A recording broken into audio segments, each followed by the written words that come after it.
eu admirava muito esses pastores que reuniam multidões em ginásios, em auditórios gigantescos e tal. Com o passar do tempo, essa minha admiração mudou completamente de foco.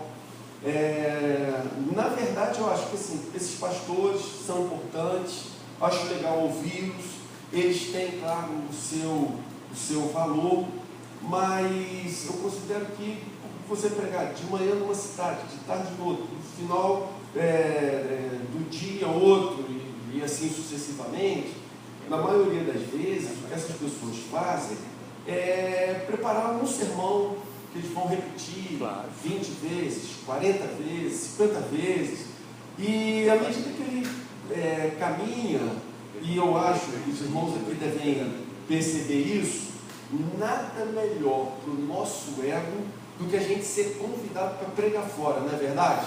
Cara, quando você é convidado para pregar fora, você pega aquele seu melhor sermão, e aí você pega as suas melhores ilustrações, melhores exemplos, você vai naquela igreja e, enfim, transmite aquela mensagem. No final, as pessoas não te conhecem, você talvez só volte ali daqui a um ano, ou se não daqui a 10 anos, daqui a não sei quantos anos, enfim. E quando você termina, todo mundo está achando o máximo. Pô, que ilustrações lindas, que palavras maravilhosas, pastor, bom demais e tal.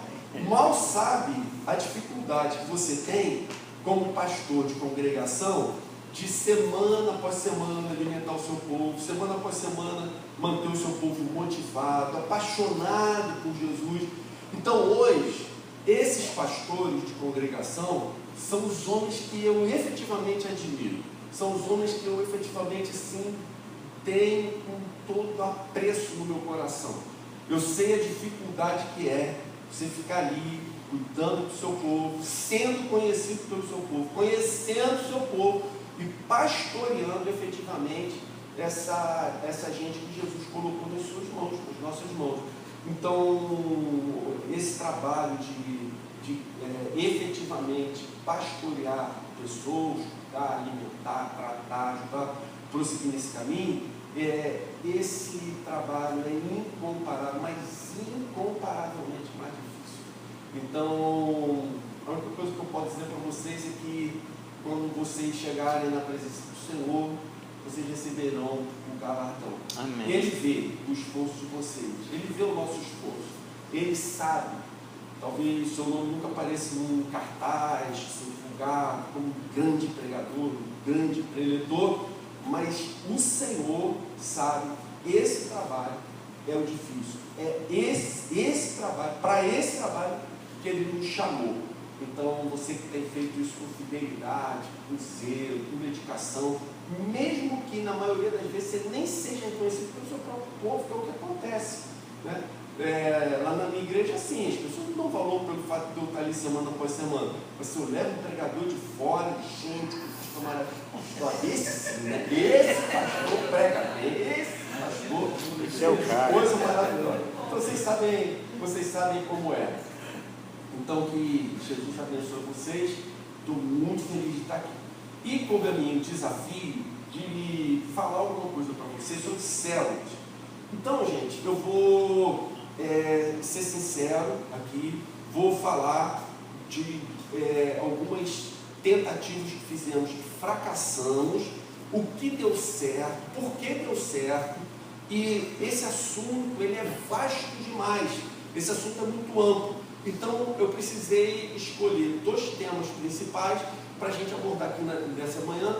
Foi o que eu acho que seria mais importante para os irmãos, principalmente nessa questão de mudança de visão, de paradigma, de conceitos, da maneira como vocês veem essa questão das células. Principalmente os pastores mais antigos, que pegaram toda aquela confusão de G12, G7, etc. Enfim, e pastores que alguns ficam arrepiados de pensar nessa possibilidade de migrar para esse assunto, até de falar sobre esse assunto. E eu queria dizer para vocês que esse foi o meu caso.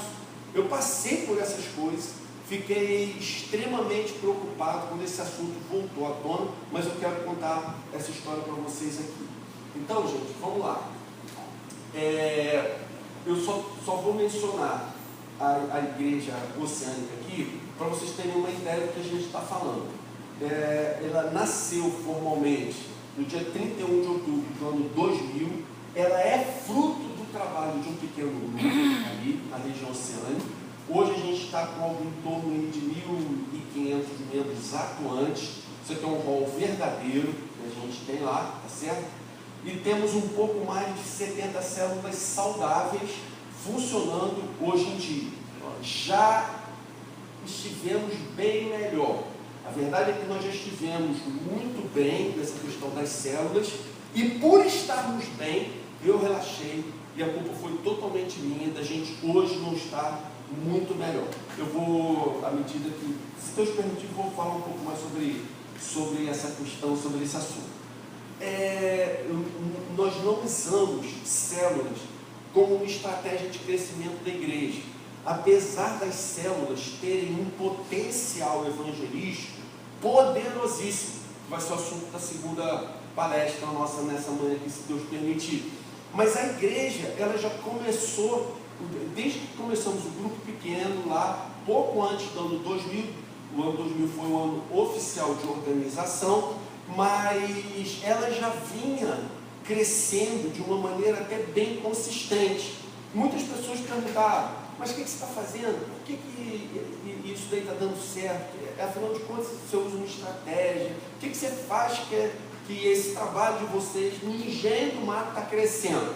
Irmãos, a verdade é que eu nunca havia traçado uma estratégia nesse sentido.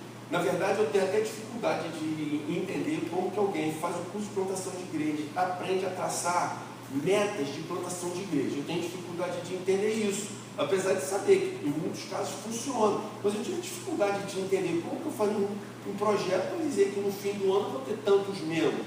Eu acho que isso é algo assim tão subjetivo, que depende tanto da ação de Deus em primeiro lugar, que eu tinha dificuldade. E as pessoas perguntavam, o que você está fazendo aí? E desculpe a expressão, eu tinha dificuldade de explicar às pessoas o que acontecia. E, por acaso, eu li 2 livros que encheram meu coração de alegria e de gratidão ao Senhor, porque esses livros falavam bastante do que estava acontecendo ali e eu tinha dificuldade de expressar. Então, o primeiro livro, eu acho que ele é bem conhecido, não sei quantos dos irmãos já tiveram a oportunidade de ler aqui, né? O Desenvolvimento Natural da Igreja, de Christian Schwartz. Vale a pena, se os irmãos não leram esse livro, vale a pena vocês darem uma lida nele. Ele fala sobre, esse livro ele é uma pesquisa desse Christian Schwartz, onde ele pesquisa diversas igrejas ao redor de todo o mundo, e ele consegue criar, ele consegue detectar alguns pontos, e ele estuda e se aprofunda nesses pontos. São um total de 8 pontos. Quais são os 8 pontos que são uma característica comum das igrejas que crescem de maneira saudável ao redor do mundo? Então, esse livro falou muito ao meu coração. E é interessante que um desses 8 pontos que ele chama atenção é justamente as igrejas que crescem ao redor do mundo de maneira saudável. Todas elas têm em comum os grupos pequenos, os grupos familiares, ou as células, ou conexões, como os irmãos acharem que devem chamá-los. E o outro livro é Confissões de um Pastor da Reformição, do Mark Driscoll. Então, não sei se o pastor Luiz Felipe tem condições de obter esse livro para os irmãos, mas o Felipe Leitão voltou agora, né, que a editora Tempo de Colheita, ele que editou o livro. Irmãos, poxa, foi bom demais ler, porque parece assim, que o Mark Driscoll estava contando a história da igreja oceânica, a história da igreja dele, que ele relata, as dificuldades, a maneira como ele se portava diante de algumas dificuldades e obstáculos. Então, chamou muita atenção a leitura desse livro. Então, esses dois livros, para mim, eles marcaram bastante a história da igreja. Eles explicam bastante do que a gente fazia de uma maneira instintiva. A gente não fazia porque a gente planejou, mas a gente agia dessa maneira. Então, eu achei maravilhoso ter lido dois autores que explicam o que a gente fazia, que eu tinha dificuldade de explicar. Deixa eu só falar uma coisa aqui, que os irmãos estão tirando fora, mas eu... Não, tranquilo, eu só queria que os irmãos ficassem em paz em relação a isso. Eu vou deixar com o pastor Márcio, obrigado. Todos, entendeu? Então depois o pastor Márcio repassa para os irmãos, tá bom? Você não precisa se preocupar em anotar o que está nos slides, que a gente vai passar para todos vocês desses slides. Do jeito que aparecer aqui, está no pendrive já do pastor Márcio, e ele passa para os irmãos, tá bom? Então não precisa se preocupar com isso não. Se falar alguma coisa que não está nos slides, fica a critério do irmão, tá? Então, gente, olha só, a questão das células, né? Nós tivemos pelo menos 3 tentativas antes, frustradas, fracassadas. 1981 foi quando chegou no Brasil o livro do Paul Young Cho, Grupos Familiares e o Crescimento da Igreja. Então, pegamos esse livro, lemos o livro, e falamos assim, gente, o segredo para a igreja crescer, para a igreja ser saudável, são grupos familiares. Vamos dividir a igreja em grupos familiares. E aí, qual foi a nossa experiência? De uma maneira geral, o que a gente viu? A gente viu o seguinte, olha, grupos familiares, como eles agiam? Tudo ia depender do líder. Se o líder fosse uma pessoa carismática, se o líder fosse uma pessoa articulada, que falasse bem, que fosse comunicativo, esse grupo pequeno, ele tendia a virar um ponto de pregação, uma congregação, não sei se é assim que os irmãos chamam de congregação, e posteriormente vir a ser organizado em igreja. Então, por exemplo, a Betania aqui em Caraí, Igreja Presbiteriana do Barreiro, a própria igreja da região oceânica, foram grupos pequenos que começaram assim. Agora, para que esses 3 pontos crescessem e virassem igreja, dezenas de outros grupos simplesmente desapareceram. Porque se o líder não fosse carismático, articulado, não se comunicasse bem, ele em pouco tempo desaparecia. Então, isso aconteceu em 81, isso se repetiu em 91 e mais uma vez em 95. E a experiência foi exatamente a mesma. O que a gente fez de errado em todas essas tentativas anteriores?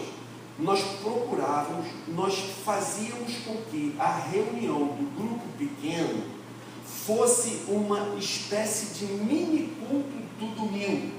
A liturgia da célula seguia exatamente os mesmos passos do culto de domingo.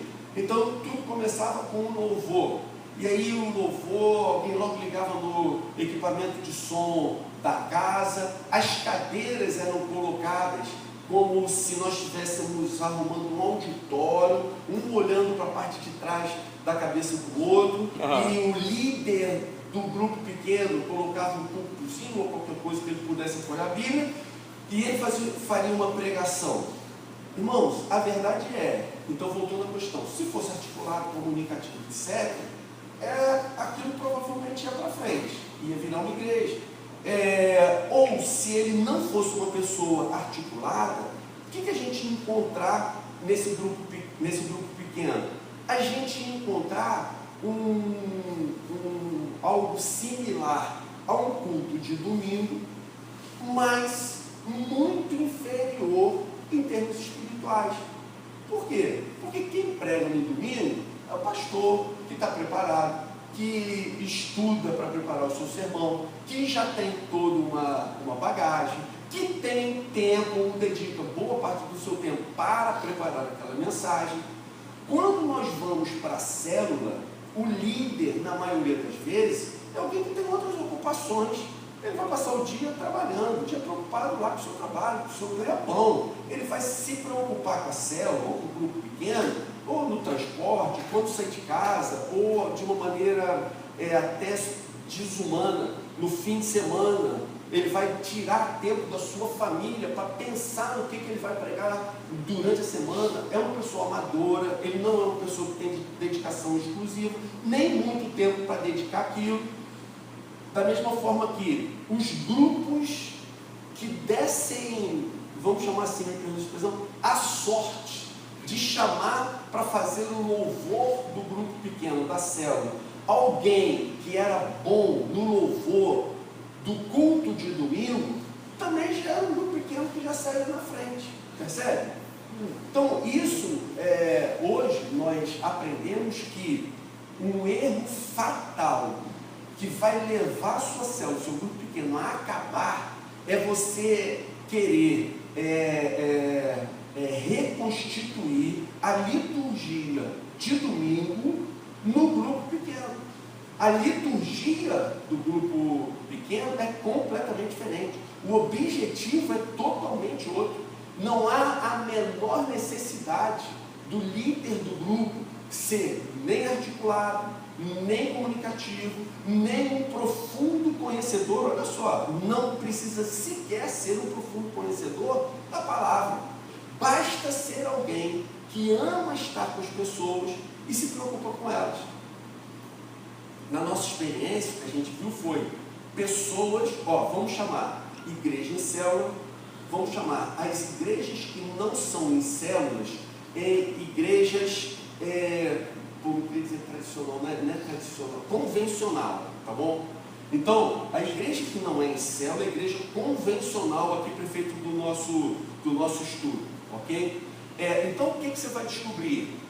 Que a maioria dos bons líderes na igreja convencional, aquele cara que no domingo você dá o microfone na mão dele, o cara dá um show, arrebenta, chama a atenção de todo mundo, atrai a atenção de todo mundo, etc., vai ser o seu pior líder de célula. No nosso caso, foram os que primeiro acabaram com as suas células, destruíram seus grupos pequenos, porque a característica de liderança num grupo pequeno é bastante diferente das características de liderança na igreja convencional. Então, no grupo pequeno, os melhores líderes são aqueles que menos falam, são aqueles que dão oportunidade a todos de abrir o coração. Mas esse líder, ele está atento durante todo o tempo. Então, se tem alguém falante demais, ele é treinado a tirar a palavra desse falante e passar a palavra para um que permanece calado em silêncio a maior parte do tempo.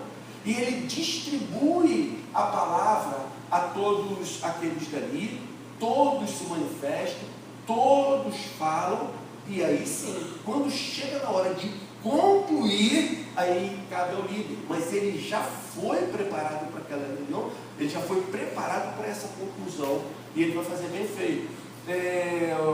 Uma outra característica importante do líder é o do cuidado com as pessoas que são confiadas a ele. Então, os melhores líderes, eles ligam, fazem contato com as pessoas da sua célula ao longo da semana. Sempre que há um momento tenso na célula, no dia seguinte, o líder liga para todos, para esclarecer, para pacificar, para tranquilizar. Existe um dado interessante que diz o seguinte, que se você toda semana convida uma pessoa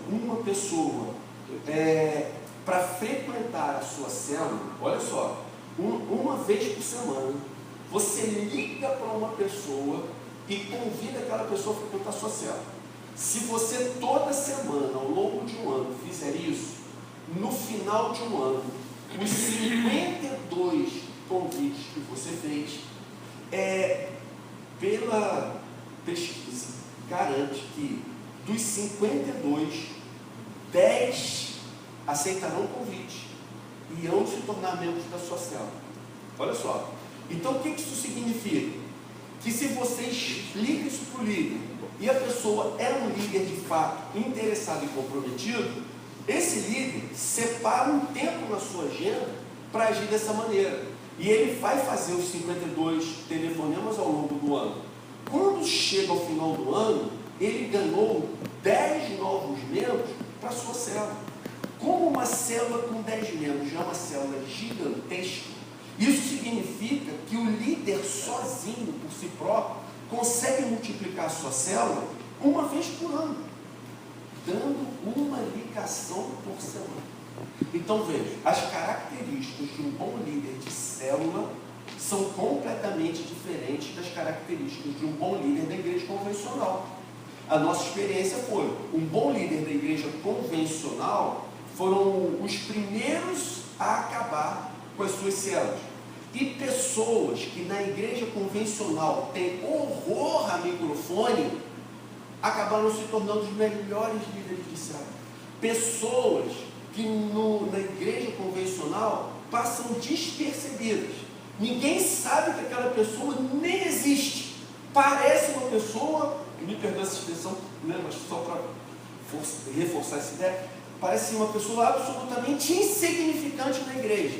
Mas quando começa o trabalho com células, essas pessoas são as que mais multiplicam.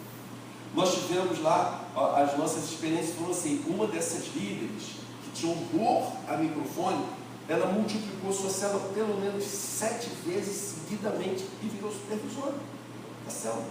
Porque ela reunia essas características. Ela tinha esse cuidado, ela orava com as pessoas, ligava com as pessoas, percebe? Então, ela não precisa ser um profundo conhecedor de teologia. Isso aí pode parecer só esquisito no coração dos irmãos. Nem um profundo conhecedor da Bíblia Sagrada.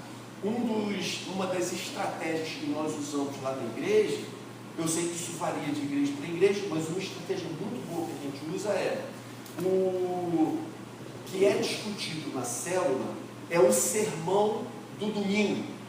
Então nós, os pastores da igreja, nós pregamos o nosso sermão.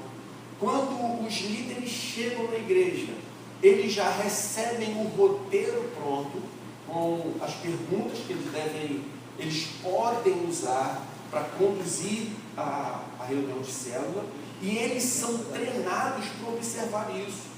Ninguém ali na célula pode entrar com assunto novo, como por exemplo, a respeito desse assunto que você me falou daqui, eu ouvi o pastor tal que pregou no sermão, meu irmão, não é disso que nós estamos falando.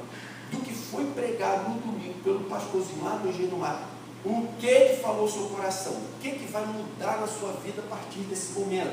E as pessoas começam a abrir o coração e são transformadas ali naquele momento. Então, assim que a gente faz. O que é discutido na célula é o sermão de domingo. E os líderes já recebem aquele roteiro pronto. Então, a pessoa vai se preparar. Mas a preocupação maior dos nossos líderes é preparar o seu coração para o momento da célula, mais do que ele preparar a mente com pesquisas de comentários bíblicos, estudos bíblicos ou coisas assim. Quem vai ter que fazer pesquisa de comentário bíblico e se aprofundar no estudo da palavra? Os pastores, que entregam isso no momento em que pregam. Agora, a partir desse momento aí, o líder, claro, tem várias maneiras do líder encarar isso. Vai ter líder que vai querer estudar, vai ser ótimo se ele quiser estudar, vai ser ótimo se ele estiver extremamente bem preparado. O que eu estou querendo explicar para os irmãos não há necessidade. Pode ser uma pessoa simples, mas se for uma pessoa cuidadosa, que ama as pessoas, ele vai ser provavelmente um excelente líder de célula. Então a gente não sabia de nada disso aqui. E tudo isso, todas essas tentativas aqui fracassaram. Aí, quando chegou em 2004, eu li um livro do Rick Warren, 40 Dias com Propósito. Eu fiquei apaixonado pelo livro e soube que havia uma campanha baseada nele. Não sei se os irmãos já fizeram. Vocês já fizeram a campanha? 40 Dias com Propósito do Rick Warren? Se vocês não fizeram, vale a pena. Inclusive, no Brasil, eles têm um representante do instituto chamado propósitos.com.br, material de campanha, de 40 dias de campanha, que já vem pronto, que facilita demais a vida do pastor que quiser fazer essa campanha. E vale muito a pena. Então, li o livro, fiquei encantado pelo livro do Rick Warren e decidi fazer a campanha. Só que, quando nós decidimos fazer a campanha, que eu tomei posse desse material e comecei a me aprofundar, chegou num momento que o Rick Warren falou: olha, você vai ter que dividir a igreja em grupos pequenos. Gente, nós tínhamos vindo de 3 experiências fracassadas. Eu tinha horror a isso. E quando meu cunhado, Josué Rodrigues, começou a dizer assim: pô, eu descobri esse negócio de célula agora. Cara, eu descobri o segredo disso. Eu falei: Josué, para com isso, Josué. Vai atrás do modismo de novo. Josué, prepara melhor o teu sermão, Josué. Pô, vai se preparar melhor, prega melhor. Pô, mas, cara, o que vai mudar a tua igreja vai ser a tua pregação. Célula, não quero falar. Josué, não me fala desses modismos. Não quero mais tratar desse assunto. Eu acho que isso daí a gente já tentou várias vezes, fracassamos. Não dá certo. Isso pode funcionar muito bem na Coreia, pode funcionar muito bem nos Estados Unidos, mas no Brasil isso não vai dar certo. Gente, mas ó, a verdade é que, como o Josué é meu cunhado, a minha conversa com ele foi pior do que isso, tá? Mas isso é o que eu posso compartilhar com os irmãos. Resumindo. Isso é resumindo. Para eu não ficar mal na fita aqui, né? Enfim, estava com horror. Quando chegou, eu comecei a analisar o material. E o Rick Warren diz: olha, você precisa ter grupo pequeno para você fazer a campanha.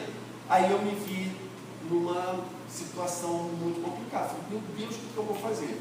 Como na igreja eu tinha 3 seminaristas que estavam empolgados com esse negócio de célula, na ocasião teve um curso sobre isso aqui em Niterói.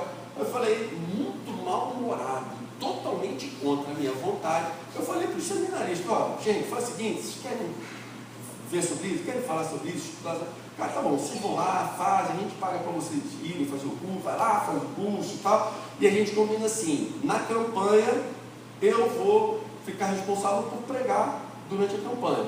E vocês ficam responsáveis por esse negócio aí do grupo pequeno da célula. Desprezo total da minha parte. O negócio não vai dar certo aí. Quem já fez a campanha sabe como é que é? Porque assim, teoricamente são 40 dias, mas tem a pré-campanha, tem antes da pré-campanha, aí termina, tem pós-campanha, depois tem e agora como é que fica, e depois tem e agora que a campanha toda terminou, você já viu como é que fica e tal. Enfim, o negócio se estende por uns 2 meses de palestras e pregações. Quando a gente se aproximou do fim da campanha, o que eu vi? Alguns grupos pequenos que haviam sido formados por causa da campanha, 13 grupos. Então, alguns desses grupos, vários desses grupos, começaram a cobrar uma posição da gente e dizer: olha, a campanha está acabando, mas nós conversamos entre nós e nós vamos querer continuar nos reunindo como grupo pequeno. Aí, como isso partiu de várias pessoas, meu cunhado já tinha falado, os 3 seminaristas foram fazer o curso, ficaram extremamente empolgados. E dentro da própria igreja começou a surgir esse pedido, essa demanda. Gente, vesti as sandálias da humildade, fui até a casa do Josué, falei: Josu, por favor, me ensina aí o que você tem a dizer a respeito das células.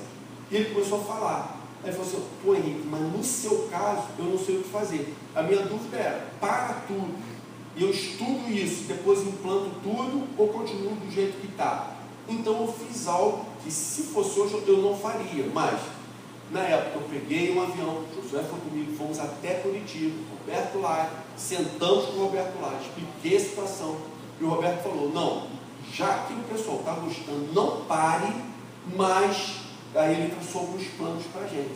Um dos planos foi, deixa eu explicar isso aqui.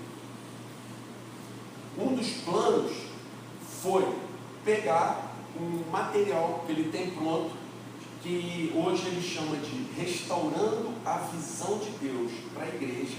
São 14 edições. Ele falou: olha, a campanha do Rick Warren na igreja foi no primeiro semestre.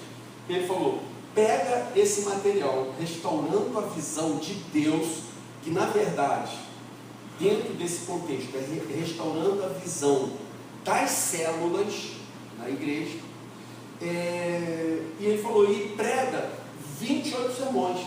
Então foi isso que nós fizemos.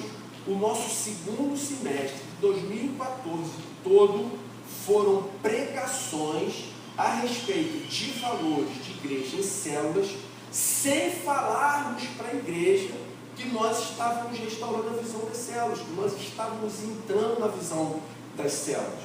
Como o Roberto lá costuma dizer, toda igreja tem os seus sacrosauros.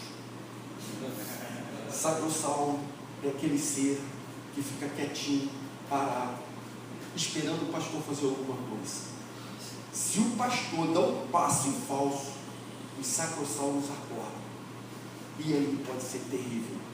Então ele falou, você vai com cuidado, que é para não despertar os sacrossaulos. Eles têm que ser pegos de surpresa. Quando eles acordarem, a coisa já tem que estar bem encaminhada, lá na frente. E aí eles vão se apaixonar. E eles vão querer essa realidade também. Então, gente, vejam, essa foi a nossa história, ok? Dos fracassos e da nossa última experiência, que é o que tem servido para nós até os dias atuais. Então eu tenho hoje eu tenho a absoluta convicção disso. A igreja em células é um retorno à comunidade cristã descrita no Novo Testamento. Como que a gente vai fazer? Agora aqui. Vou falar para vocês da transição do Antigo para o Novo Testamento, o ponto de desvio da igreja, a reforma protestante do século XVI e a segunda reforma. E finalmente, se Deus permitir, o poder evangelístico das células. Então, gente, vamos lá. Isso aqui, o que a gente vai ver agora? Nós vamos ver como o conceito de comunhão, ou melhor, a prática da comunhão se alterou desde que Jesus determinou que nós tivéssemos comunhão, como isso se degenerou ao longo das eras e como nós precisamos voltar para essa realidade o mais rapidamente possível. Então é disso que a gente vai falar agora. Comunhão. Como que a eclesiologia foi definida por Jesus lá no Novo Testamento, como que ela se degenerou ao longo dos séculos e como nós precisamos retomá-la urgentemente. Então é isso que nós veremos a partir desse instante. Vamos lá. Quando Jesus chega na terra, Jesus encarna, o que Jesus acha aqui na terra quando ele chega? Ele acha uma religião totalmente centrada, uma religião já rígida, uma religião imutável, intocável, uma religião rigorosa, uma religião já estratificada, petrificada. Como era essa religião que Jesus acha?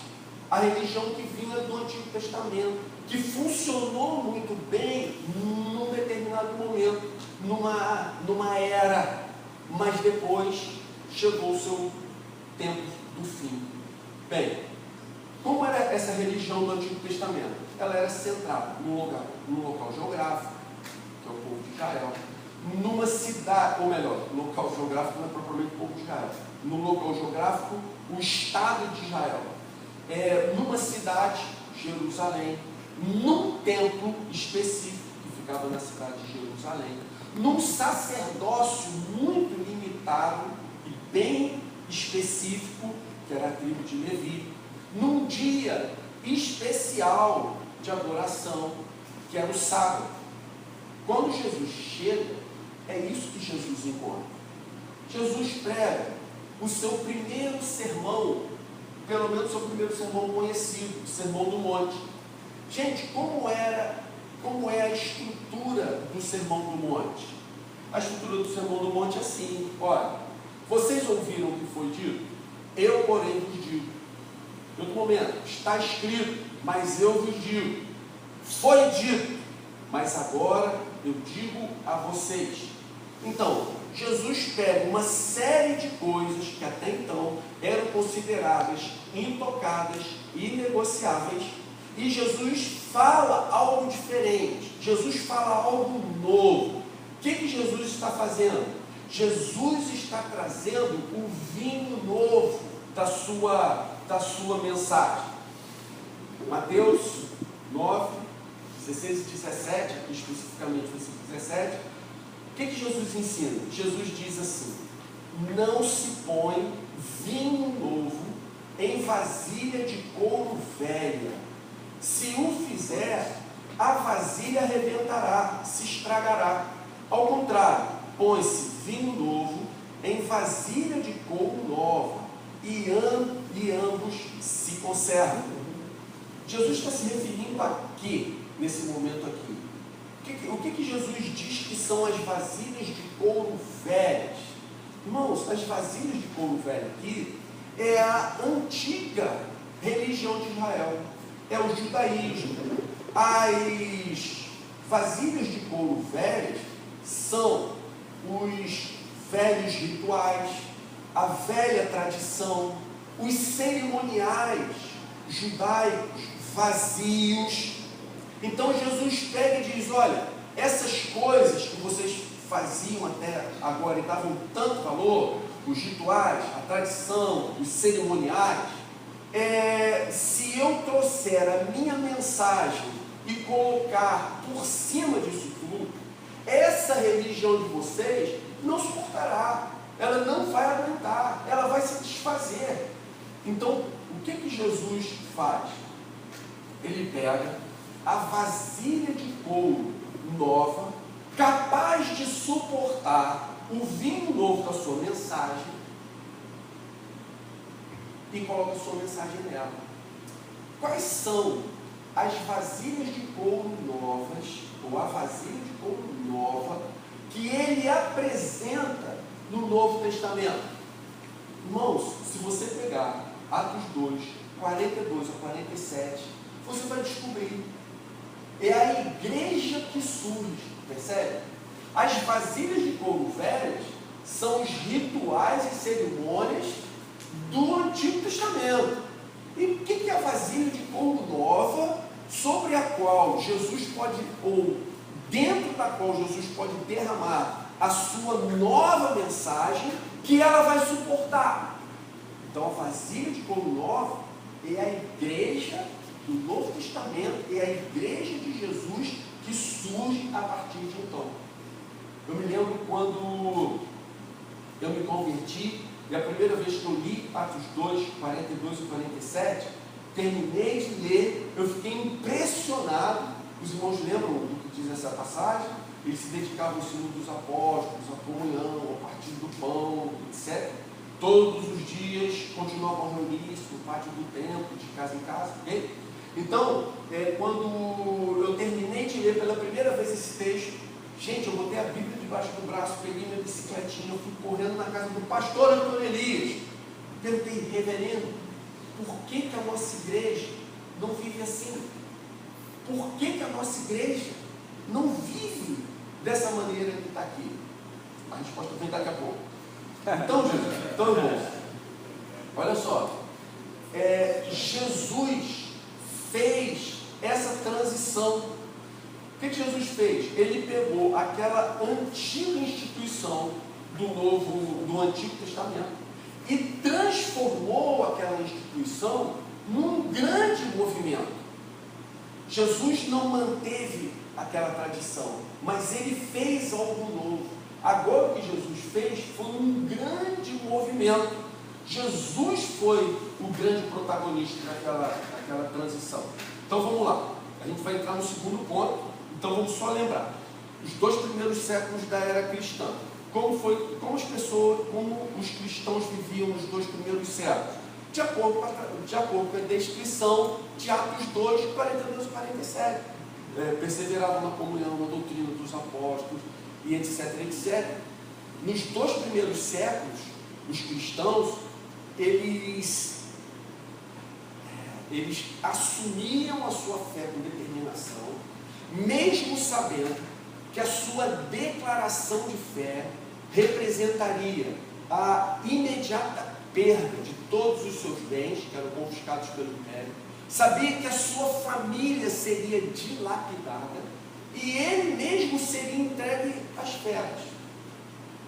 Como é que os cristãos do Novo Testamento passaram por esses primeiros séculos?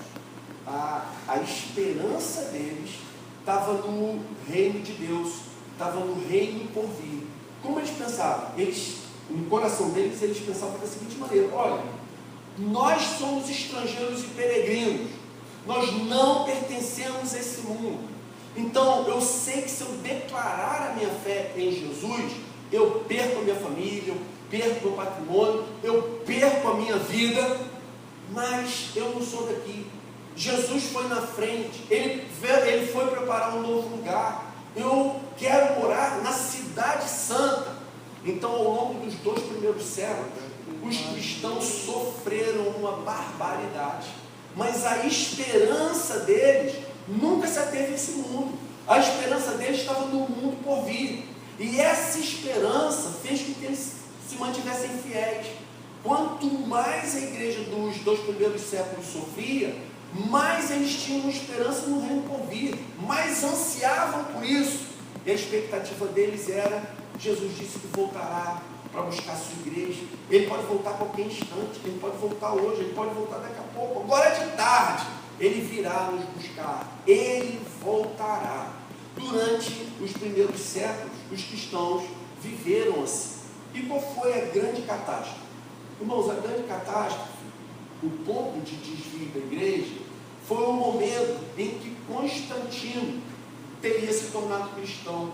Ninguém sabe se ele se tornou cristão verdadeiramente ou não. Ele teve aquela experiência espiritual, mas o fato dele ter deixado para se batizar algumas horas da sua morte, ter consciência de que estava para morrer, leva alguns estudiosos a acharem que Constantino foi apenas um malandrão, no sentido em que ele não entrou para a igreja formalmente, porque se entrasse, ele seria obrigado a se submeter às autoridades da igreja.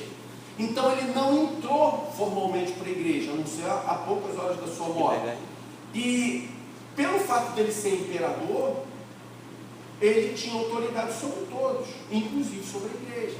Então ele teria usado isso ao longo de sua vida, e isso teria usado essa estratégia aí ao longo da sua vida. Então isso tira a convicção de que não, de fato, Constantino teve experiência com Jesus, nasceu de novo e nós nos reencontraremos. Mas olha o que acontece aqui, gente. Imaginem isso. Nos primeiros séculos, a igreja era perseguida e sofria por amor a Jesus. De repente, final do século III, início do século IV, o imperador se torna cristão e entra na igreja. E assim, junto com o imperador, entra o poder do império, que vem com ele, entra toda a pompa, toda a riqueza. No primeiro momento, os historiadores não perceberam o que estava acontecendo. Eusébio, por exemplo, descreve as grandes catedrais como algo maravilhoso que estava acontecendo no mundo, algo que Deus estava fazendo. Mas a realidade é que a conversão de Constantino, a sua entrada na igreja, causou muitos problemas, um grande desvio, e como a gente pode ver nos slides, a igreja se tornou igreja política. A partir do século IV, Constantino pegou o vinho novo da mensagem de Jesus e o colocou de volta agora dentro das grandes catedrais. Veja só, algumas consequências da atitude de Constantino. A riqueza e a pompa entram na igreja e começam a ser considerados um sinal do favor divino. A igreja perseguida passou a ser a igreja dos poderosos. Irmãos, olha que tragédia. Surge uma aristocracia clerical, completamente distante do crente comum. Foi depois de Constantino que na igreja cristã surgiu essa distinção, clero e leigo. Quando no Antigo Testamento ela existe. Quando Jesus vem, irmãos, qual foi a grande doutrina que impulsionou a reforma protestante? Não foi a doutrina do sacerdócio universal de todos os crentes? Então, olha, Jesus diz isso, a palavra é clara nesse sentido.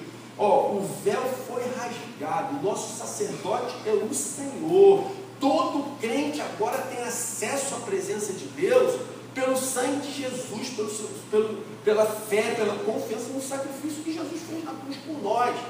Mas depois de Constantino, volta a questão da classe, volta essa questão do religioso profissional e do leigo, do sacerdote e do crente comum.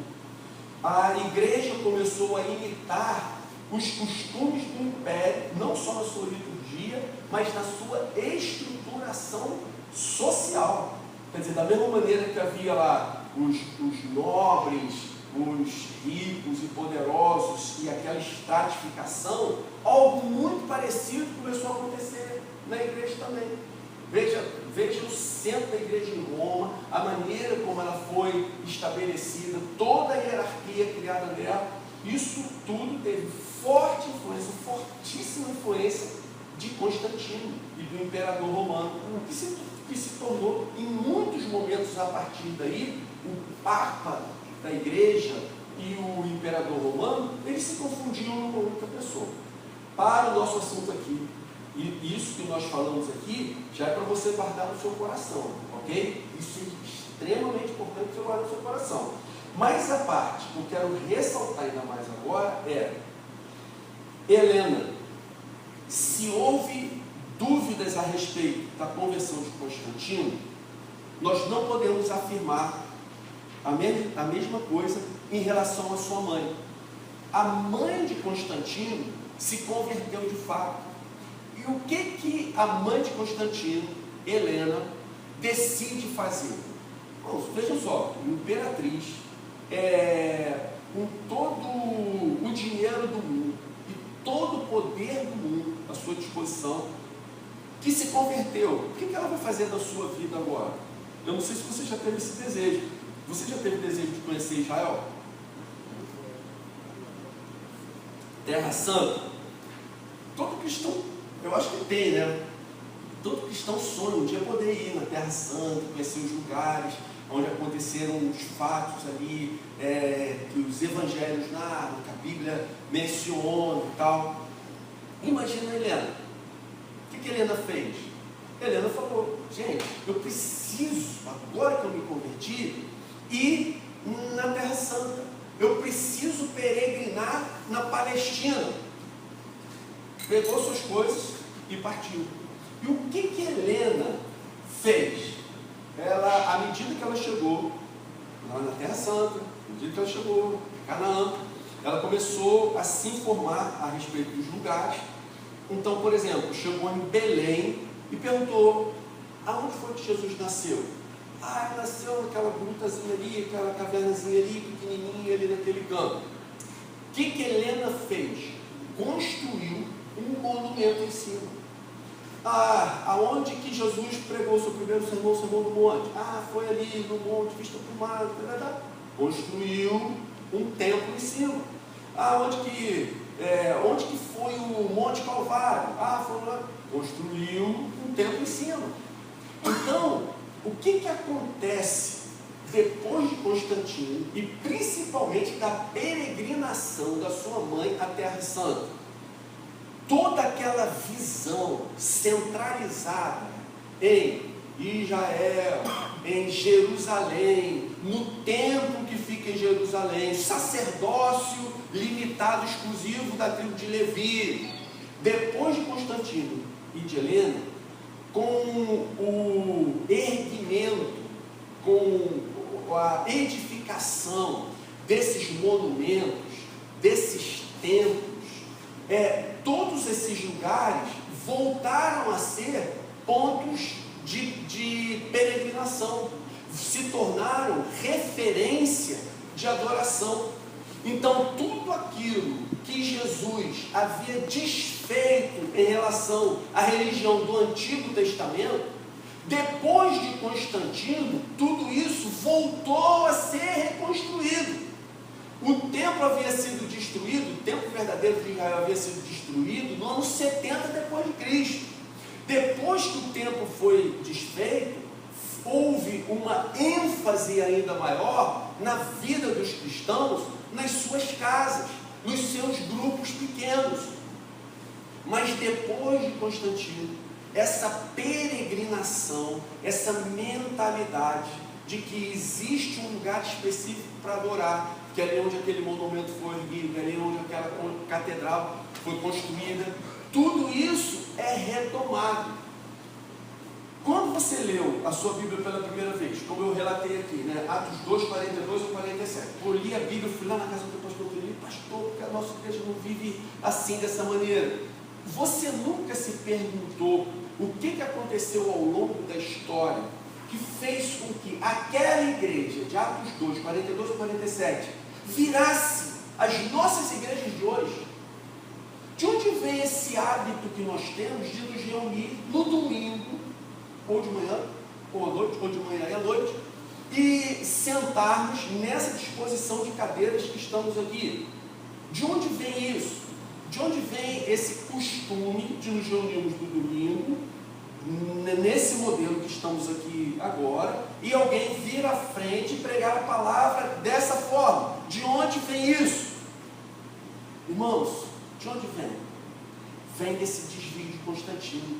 Foi a partir do momento que a igreja se tornou política e se desviou e foi se degenerando, que ela foi assimilando essa maneira da gente se reunir. A gente vai acabar com isso? Não. Olha o que a Bíblia diz. Eles se reuniam no templo e de casa em casa. Mesmo depois do templo ter sido destruído, Michael Green, por exemplo, ele chama atenção e ele diz: a igreja sempre manteve o hábito de se reunir em grupos grandes. Ou eles se reuniam nas catacumbas, ou em campos distantes, nos quais eles não corressem risco de serem surpreendidos, mas sempre que chegava um apóstolo, um pregador, ou uma carta de um apóstolo, eles se reuniam em grupos grandes para ler.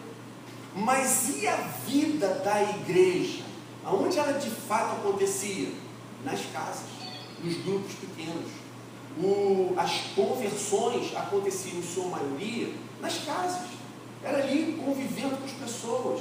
Os batismos eram ali que aconteciam, as orações, as curas, os milagres eram nas casas que eles aconteciam. Então, a partir de Constantino, o movimento que Cristo iniciou, ele regride para a instituição novamente, para aquela coisa centralizada, estratificada, petrificada. E o que acontece? Por mais de 1000 anos, o vinho novo de Jesus, que havia sido colocado de volta dentro da vasilha de couro velha das velhas catedrais, agora esse vinho evapora, ele se degenera. Foram cerca de 1000 anos de dogmas sendo estabelecidos, de heresias sendo criadas, de livros apócrifos sendo tomados como escritura sagrada. Então, durante mais de 1000 anos, a mensagem de Jesus se degenerou. Justo Gonzalez diz que nessa época a pior coisa que poderia acontecer a um monge era ser ordenado sacerdote ou bispo. Essas pessoas que eram mais sensíveis espiritualmente, que mais amavam a Deus, eles perceberam e tinham horror a essa questão de voltarem a se tornar como os sacerdotes do Antigo Testamento. Foi precisamente nessa época que os ministros cristãos começaram a ser chamados de sacerdotes. Olha só, irmãos. Tem muita novidade por um momento só. Então vamos lá. Chegamos na Reforma Protestante. Aí o que aconteceu na Reforma? Igreja reformada. Olha, Lutero reformou o vinho, a mensagem. Ele trouxe o vinho novo de volta. Mas o que Lutero fez? Lutero o manteve dentro das vasilhas de couro velhas. E a reforma para por aí, nesse sentido. Okay? O que acontece com a reforma protestante? Houve uma reforma teológica, mas não houve uma reforma eclesiológica. Lutero acertou a mensagem. A nossa mensagem hoje está correta, perfeita. Foi o que Jesus ensinou mesmo. Quando nós ensinamos a nossa igreja que a Bíblia é a palavra de Deus, ninguém tem autoridade para enxertar ou retirar nada mais do que ali está escrito. Quando nós ensinamos a igreja que todos nós somos pecadores, profundamente carentes da graça de Deus, quando nós ensinamos para a nossa igreja que só Jesus Cristo salva, Ele é o único caminho, Ele é a verdade, Ele é a vida, a nossa mensagem está perfeita, está correta, é isso mesmo. Mas a reforma protestante, nem Lutero, nem Calvino, nem nenhum outro reformador até então, tocaram na questão da eclesiologia, percebe? Ou seja, nós voltamos a pregar as mesmas coisas que Jesus pregou. Nós voltamos a pregar as mesmas coisas que os apóstolos pregavam, que os cristãos da igreja antiga, primitiva, pregaram. Mas nós mantivemos a nossa maneira de nos reunir e de sermos igreja da maneira degenerada com que a igreja se tornou a partir de Constantino. Isso não foi mudado, isso não foi alterado, isso se manteve intocável pela reforma. Então veja, nós pregamos certo como a igreja do Novo Testamento, mas não voltamos a nos reunir e a nos relacionar como eles se relacionavam, como eles se reuniram. Esse é o grande problema, essa é a grande questão. Então, nós passamos pelos avivamentos, grandes avivamentos, John Wesley, Whitefield, Jonathan Edwards, Zinzendorf. O movimento do avivamento procurou reavivar o vinho que está correto, o vinho novo de Jesus, mas reavivar o vinho dentro das vasilhas de couro velhas. Irmãos, olha só, vocês já devem ter estudado a história dos avivamentos, ok? Ó, se tiver hora para parar, você me fala. Já está na hora de parar? É na hora que o senhor terminar. Tem 5 minutos. Hã? A hora de parar é na hora que o irmão concluir. Obrigado, irmão. Tamo junto. Eu também te amo. E ó, guardei a mensagem. Já estou com o sermão de domingo pronto. Pelo menos os boas. Meus irmãos, você já estudou a história dos avivamentos? Olha que coisa curiosa. História dos avivamentos. Existem livros, né, até com esse título, a História dos Avivamentos. Aí você pega a história dos avivamentos, o que você descobre? Todos os avivamentos tiveram data para começar e data para terminar. A pergunta que eu faria é: por que um avivamento termina? Por que um avivamento acaba? Gente, não é para ser uma coisa normal. Um avivamento não é para acabar. Um avivamento é para converter o mundo todo e Jesus voltar. Mas não é para um movimento em que realmente o Espírito habita, o Espírito se move, o Espírito fala. Não é possível que esse negócio um dia vá acabar. Pô, se o avivamento nos torna cada vez mais parecidos com Jesus, por que o avivamento acaba? Deixa eu fazer outra pergunta. Vocês que passaram pela época aí, para várias manifestações de dons, final da década de 60, início da década de 70, eu peguei o final disso. Você que passou por esses movimentos, eu te pergunto, por que dons causaram tantos problemas na igreja? Por que os dons foram motivo de tanto problema dentro das igrejas? Então, vamos lá ver. Quando o apóstolo Paulo, ele pega, vai escrever uma carta, vou escrever uma carta à igreja em Roma. E aí o apóstolo Paulo pega e vai escrever lá. A igreja em Roma, aos amados, etc. O que eu queria perguntar para vocês é, quando o apóstolo está escrevendo a igreja em Roma, a igreja em Filipos, a igreja na Galácia, quando ele pensa isso, a igreja, o que vem na cabeça dele? É um culto de domingo, como nós fazemos aqui? Percebe? Olha o que acontece. Quando o apóstolo Paulo escreve a igreja, o que vem à sua mente? A igreja do Novo Testamento. Quando Paulo escreve aos Coríntios, dando instruções a respeito dos dons, o que está na mente de Paulo? É a igreja de domingo, algumas com 100 membros, algumas com 500 membros, algumas igrejas com 10 mil membros. É isso que está na cabeça de Paulo. Será que quando Paulo escreve dizendo, se houver quem fale em línguas, fale em 2, no máximo 3, se houver quem interprete, na cabeça de Paulo está o nosso culto de domingo, como nós celebramos hoje? Isso. Jesus do céu. Opa, peraí.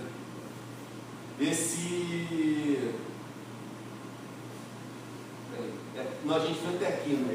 Isso, aí. Certo? Aí ia chegar aqui, os pentecostais, os caras mais derramam vinho e tal. Então, vem essa pergunta aqui. Afinal de contas, né? O que é igreja? Olha só, quando o Senhor, né, ele fala assim, você vai disciplinar alguém? Você quer corrigir alguém? Então vai lá, chama o teu irmão, chama atenção, chama uma testemunha, não se arrependeu? Então vão 2 lá e fala com o irmão. O irmão não se arrependeu? Então tá bom, então você exclui o irmão, desconsidera o irmão. Aí o apóstolo Paulo vem dar instruções a respeito disso. O irmão foi repreendido e não se arrependeu, então chama ele na frente da igreja e expõe o que aconteceu do irmão. Irmãos, olha só, quando o apóstolo está se referindo à disciplina eclesiástica, será que na cabeça de Paulo estava o culto, como o nosso culto de domingo, expor uma pessoa à vergonha na frente de centenas de outros irmãos, na frente de centenas de pessoas, de milhares de pessoas? Então você vê o que acontece? Quando o apóstolo escreve, quando Jesus se refere, quando Jesus fala, o que está no coração dessas pessoas é o conceito de igreja do Antigo Testamento, é o conceito da igreja que se reúne nos lares. Procura fazer uma releitura do Novo Testamento, mas entendendo que todas as vezes que o Novo Testamento fala de igreja, a referência são os pequenos grupos. Você vai ver como tudo fecha e passa a fazer muito mais sentido. Ora, eu ia dar como exemplo do meu irmão ali, mas claro que eu jamais vou fazer isso com o meu querido. Fico muito à vontade. Vamos falar desse irmão que está aqui, tá certo? Então, a igreja vai se reunir, ok? Esse irmão aqui tem pecado, ok? Então, o irmão já foi repreendido, já foi chamado a atenção, não se arrependeu, está vivendo deliberadamente em pecado. O que a gente tem que fazer com ele? Chama na frente da igreja, exclui o irmão, ok? Mas qual é a igreja? É o culto de domingo com 100 pessoas, 300 pessoas, 500 pessoas, 10 mil pessoas? Não, irmãos, é um grupo pequeno. Olha, a gente se reúne toda semana, a gente está sempre junto. O irmão já foi chamado a atenção várias vezes, não se arrependeu, está vivendo deliberadamente em pecado. Então nós aqui estamos reunidos com o irmão E aí eu vou chegar para o irmão, para a igreja aqui, ó, nós três, nós quatro aqui, vou falar, gente, olha, o irmão aqui está vivendo deliberadamente o pecado, ele já foi repreendido, ele está perseverando, ele não quer se arrepender, ele vai continuar cometendo o pecado dele, apesar de já ter chamado a atenção diversas vezes, ele está excluído da nossa comunhão.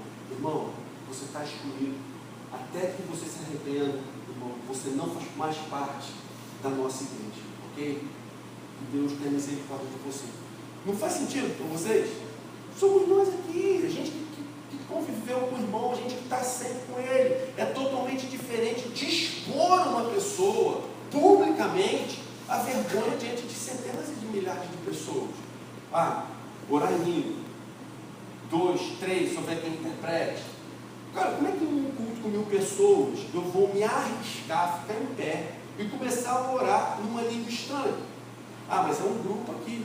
Pô, no grupo, irmão, agora é hora de oração, vamos orar. Pô, e no meio da oração, me veio uma oração em línguas, eu começo a orar em línguas. Pô, alguém aí vai interpretar? Eu estou orando em línguas. Ninguém interpretou. Então, o que a Bíblia diz? Eu não tenho esse troço para mim, vou orar na minha casa, até que Deus deu o dom. Não faz sentido, irmãos? Não teria evitado tantos problemas, tantas igrejas não teriam deixado, não teriam permanecido íntegras, não teriam permanecido sem pessoas magoadas, entristecidas. Essa é a grande questão. O que é a igreja? A igreja é esse grupo de pessoas, a igreja é esse grupo de pessoas que se reúnem em grupos pequenos. A segunda reforma. O que acontece? Depois da Guerra da Coreia, as 2 Coreias estavam arrasadas. E aí Deus levanta um cara, que é o Paul Yang-shou, que começa a visitar famílias cujas casas estavam destruídas nos arredores de Seul. E aí ele vai de casa em casa visitando Paul Yang-shou, visitando e pregando o Evangelho.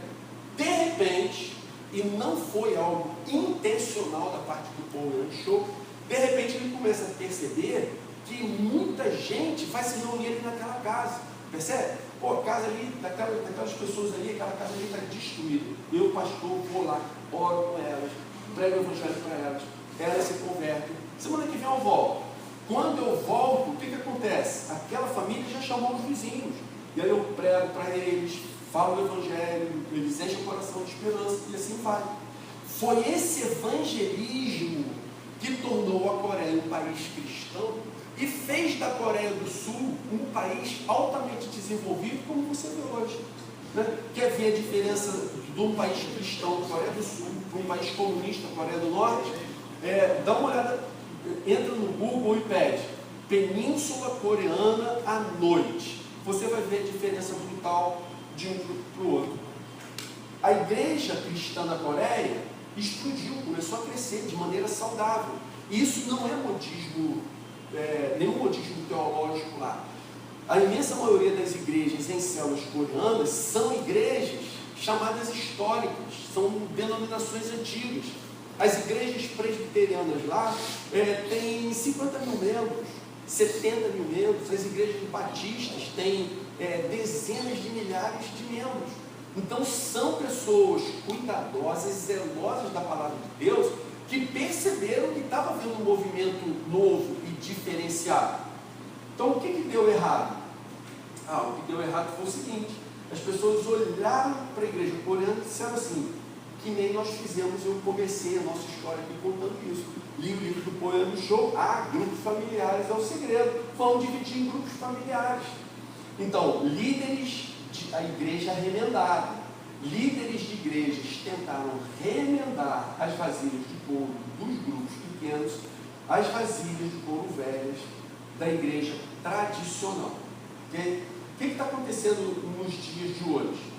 Deus está recriando modelos de comunidade de vasilhas de couro novas que preservem o vinho. Deus está operando esse movimento nos dias atuais. O que a gente crê que Deus está fazendo nos dias de hoje? Uma segunda reforma. A teologia reformada, ou a teologia que já foi acertada, dentro de uma igreja em células. Irmãos, vocês já imaginaram uma teologia correta, dentro de uma eclesiologia correta? Então, nossa teologia já está correta. Precisamos acertar agora a nossa eclesiologia, isto é, a nossa forma de nos relacionar. Atos 2, 46. Ai, meu Deus. E era aquele 300 dólares, mas... Me perdoe. Diariamente perseveravam unânimes no templo e partiam pão de casa em casa. Tomavam suas refeições com alegria e singeleza de coração. O templo tem a sua própria liturgia e a sua razão de ser. Os grupos pequenos têm a sua própria liturgia e a sua razão de ser. O que a gente faz no templo? Gente, a ideia é que o templo é o centro de treinamento. Sabe como? A partida para valer do jogo está acontecendo lá fora. Por que a gente se reúne domingo? Qual o objetivo da nossa reunião domingo? O objetivo da nossa reunião domingo o jogo lá fora está difícil, né? Lá fora dão um carrinho em vocês o tempo todo, né? Pegam vocês por trás, vocês estão desanimados, correm, não estão conseguindo fazer o gol. E aí, cabe ao nosso técnico chegar e, nesse caso, incentivar. E aí o técnico chega e fala para o pastor, dá uma palavra aí para o povo. Gente, vamos lá, Jesus ressuscitou, Ele está com vocês no dia a dia, Ele também está em campo, Ele está jogando. Olha, talvez vocês ainda não tenham percebido, mas o Senhor está lá no meio do campo, Ele vai dar a vitória para vocês. Não desistam, continuem atacando, vão em frente, nós vamos virar o jogo, nós vamos ganhar. Ou o time está todo desconectado, desunido, cada um quer fazer firula com a bola sozinho, aí o técnico chega e dá uma chamada. Olha, ou nós aprendemos a viver juntos, ou morreremos lutando entre nós como loucos. Ou nós somos o corpo de Cristo. Se você separar alguém do corpo, essa parte separada vai morrer. Você tem que estar junto, nós temos que estar juntos.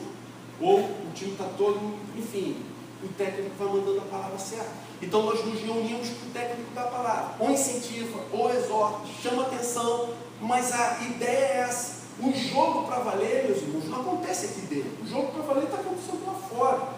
Quando nos reunimos no templo, nós celebramos, nós festejamos, nós comemoramos, demonstramos unidade. Então você vê, quando nós estamos no grupo grande, a verdade é a seguinte: quanto maior o grupo grande for, melhor é. Você está numa igreja assim com 300 pessoas cantando do fundo do coração, com a sensação que você vai ser arrebatado daqui a pouco. Quanto maior o grupo grande, melhor, mais legal, mais abençoador é. É no grupo grande que nós recebemos a visão de Deus para a igreja. Exatamente essa coisa. Como é que o time está? O que o time precisa fazer para acertar o jogo, acertar o passo lá fora? Então, gente, é do púlpito da igreja que vai sair essa visão. Queria dizer uma outra coisa para vocês. Eu sei que tem muito teólogo reformado que é contra a visão da igreja em céus. Para mim, a maioria desses caras é aquele tipo assim, sabe? Quando seu filho nunca comeu bife de fígado e não gostou. Não gosto de bife de fígado. Mas você nunca comeu? Não, nunca comi, mas eu não gosto. Pô, mas você precisa provar para você saber. Não preciso provar, eu estou vendo, deve ser horrível. Entendeu? Então, olha só, por que eu digo isso dos meus amigos e dos meus colegas? Porque quando nós entendemos as células e passamos a viver a realidade das células, e a igreja é ensinada a anotar tudo que você prega, se vocês me derem um dia de fazer uma visita lá, vocês vão ver. Quando a gente diz, então, gente, hoje nós vamos pregar sobre o texto tal, todas as pessoas pegam suas anotações, o tablet, o celular, um caderno, qualquer coisa, e vão anotar o que você está falando lá, o que a gente está pregando. E aí, durante a semana, eu sento na célula para ouvir o que aquelas pessoas entenderam do meu sermão. Olha só, gente, por isso me trouxe um peso gigantesco. Assim, cara, eu tenho que estudar, entendeu? Não dá para ficar repetindo o meu sermãozinho aqui a cada 6 meses, não. Eu preciso estudar, preciso me preparar, preciso pregar muito melhor. Olha o nível que o púlpito atinge na igreja em célula.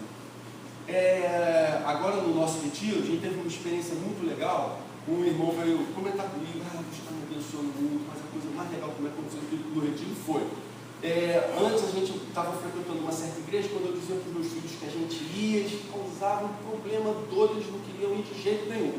Agora quando eu digo que estou vindo aqui para o Oceânica, eles ficam me cobrando, pai, olha a hora, não vai atrasar, a gente tem hora para chegar lá. Aí ele disse que no meio, o irmão me falando, né?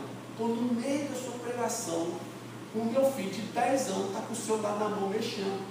Ou já ia dar uma bronca nele quando eu olhei. Ele falou assim, aí ele falou chorando, né? Falou assim, Henrique, ele estava anotando tudo que você estava falando, para ele depois discutir na célulazinha dele. 10 anos, 10 anos. Então olha só, olha a diferença de você pregar um sermão, as pessoas ouvirem, irem embora e não tocarem mais nesse assunto. E olha agora, quando você prega o seu sermão, as pessoas anotam, e quando chegam na célula, elas discutem aquilo que você falou, elas discutem como elas aplicarão aquilo às suas vidas. Sabe qual a consequência disso? Hoje, se eu pregar um sermão que eu preguei há 3 anos atrás, as pessoas chegam para mim e falam assim, Guilherme, você já pregou isso, me lembro desse seu sermão aí, tá, você já falou desse negócio, porque é lógico, grava muito mais. E nas células, no grupo pequeno, o que a gente faz? Ora, se existe uma razão de ser no domingo, existe uma razão de ser no grupo pequeno. É na célula, gente, que nós nos relacionamos. A célula, é na célula que nós podemos viver de verdade os uns aos outros. Vejam, no Novo Testamento existem mais de 60 relações de mutualidade. É impossível você viver isso com um grupo grande no domingo. Mas se é um grupo pequeno aqui entre nós, cara, eu soube que meu irmão ali está com problema. Caso real, meu irmão, cara, ele está muito ruim de grana, ele foi muito infeliz indo, enfim, para o trabalho, quando ele estava indo, um carro entrou na lateral dele, acabou com o carro dele. Estou sabendo, cara. Irmão, faz o seguinte, fica com o meu carro, vai ser muito mais útil para você do que para mim, não tem como me virar, fica com o meu carro. Então, como você faria isso num grupo enorme? Você nem sabe que as pessoas têm problema, mas num grupo pequeno, um pastor consegue acompanhar a sua igreja inteira. Ele sabe praticamente de todas as pessoas da sua igreja que estão passando lutas e problemas. Nos estimulamos, nos encorajamos e recebemos ajuda para as nossas necessidades. O vínculo das duas asas é o sermão. Então, uma pergunta que muita gente faz, mas não corre o risco das células se perderem, cada uma ir numa direção, a gente se desunir, aí de repente uma ali se rebela, quer virar uma igreja à parte e tal. Irmãos, eu digo para vocês o seguinte, dificilmente isso aconteceria.